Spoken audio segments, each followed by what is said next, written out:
Shalom, Assalamualaikum warahmatullahi wabarakatuh. Perkenalkan, nama saya Tina Anjeli Lelet dengan NIM 21704005.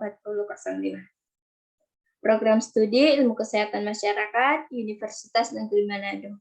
Pada saat ini, saya akan menayangkan hasil presentasi yang telah saya buat dengan judul mata kuliah Dasar Kependudukan yang ditugaskan oleh Dr. Andes Dionysius Eden Manopo, SKM MKes.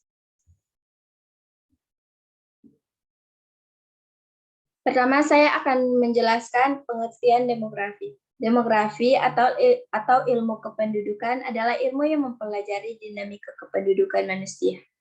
Demografi meliputi ukuran, struktur, dan distribusi penduduk, serta bagaimana jumlah penduduk berubah setiap waktu akibat kelahiran, kematian, migrasi, serta penuaan. Hubungan demografi pada kependudukan dan kesehatan masyarakat. Demografi dan kependudukan sama-sama mengkaji tentang penduduk secara keseluruhan. Maksudnya adalah mengkaji kependudukan bukan dari sisi individunya, tetapi penduduk secara keseluruhan di suatu wilayah atau beberapa wilayah. Kemudian, kajian analisis demografi lebih bersifat sistematis dan statistik. Hubungan demografi dan kesehatan masyarakat. Derajat kesehatan terkait jumlah penduduk.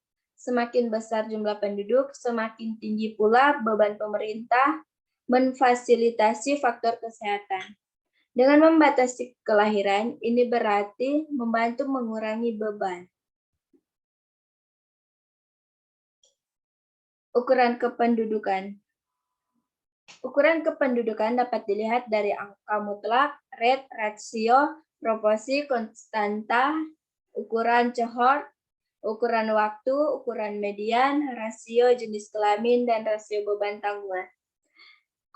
Dan piramida penduduk. Piramida penduduk pada dasarnya memiliki definisi yang sama dengan komposisi penduduk menurut usia dan jenis kelamin.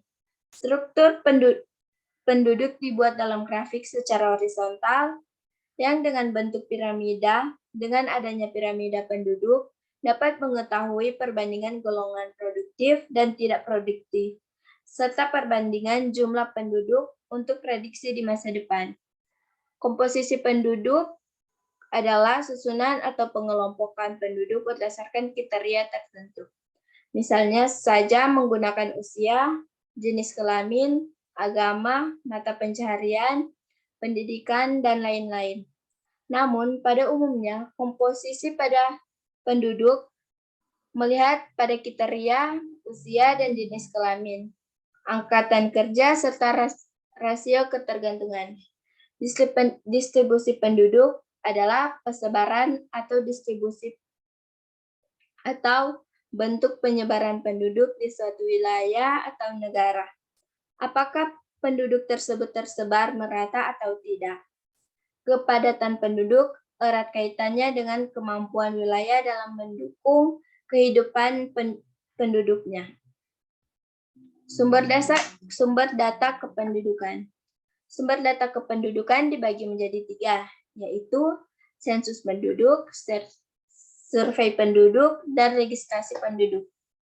Sensus penduduk adalah suatu proses yang digunakan untuk mengumpulkan, mengelola, dan menyebarkan data penduduk yang ada di suatu wilayah di Indonesia.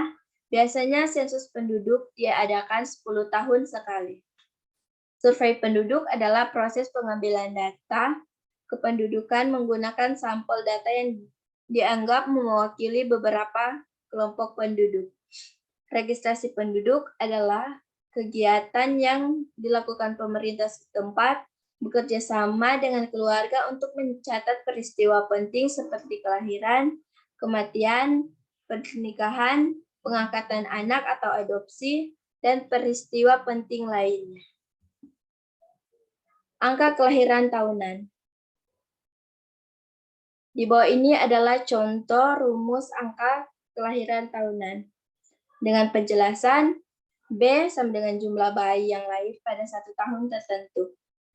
P sama dengan Jumlah penduduk perempuan 15-49 tahun pada pertengahan tahun. Anak lahir hidup. Anak lahir hidup atau children ever born mencerminkan banyaknya kelahiran hidup sekelompok atau beberapa kelompok wanita pada saat mulai memasuki produksi hingga pada saat pengumpulan data dilakukan. Ini adalah contoh rumus anak lahir hidup. Anak masih hidup atau AMH. Jumlah anak masih hidup yang dimiliki seorang wanita sampai saat diwawancara dilakukan mengetahui jumlah anak yang dimiliki seorang wanita secara real atau nyata. Data ini menjadi dasar perhitungan angka kematian bayi (AKB) menggunakan probabilitas bayi mati. Rasio anak perempuan. Di bawah ini adalah contoh rumus rasio anak perempuan. Menggunakan keluaran umur 0-4 tahun bukan 0-1 tahun karena data yang tersedia 5 tahunan. Under enumeration lebih rendah 0-4 tahun dibanding dengan 0-1 tahun lebih stabil. Terima kasih. Itulah hasil presentasi saya. Jika ada kesalahan, mohon dimaafkan.